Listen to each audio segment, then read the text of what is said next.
Ходят кони над рекою, ищут кони водопою. Вот это мои дети. Это дети, которых мы сейчас лишаем будущего. Мы лишаем их воды и воздуха. Мы лишаем их настоящей пищи и здоровья, продвигая научные исследования и внедряя изобретения, проклятые научные изобретения, которые уничтожают все то, что даровал нам Бог. Слава ему вовеки. Наука не всегда хорошо. Нас учили несколько поколений, что наука — это всегда хорошо. А наука бывает очень плохо. И научные открытия бывают смертельно опасными для человечества. Для того, чтобы остановить угрозу, необходимо создать новое международное законодательство. Необходимо ввести понятие экологического терроризма.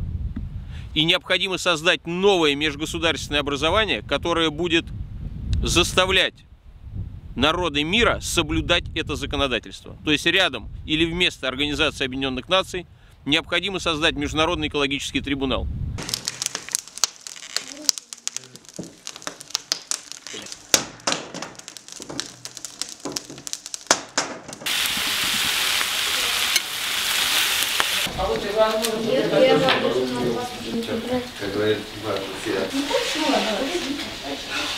Драгоценный мой, но мы же уничтожаемся все одновременно.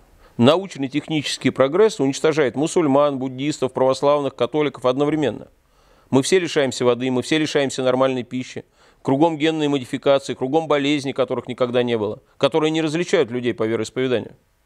После того, как мы создадим Международный экологический трибунал и уничтожим экологических террористов, я опять займусь своим крестьянским хозяйством. В этом мой план.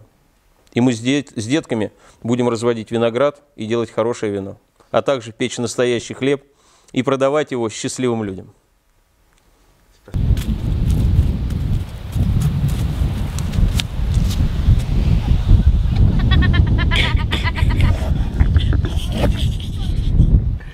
Miemikus mui fotoaparaat.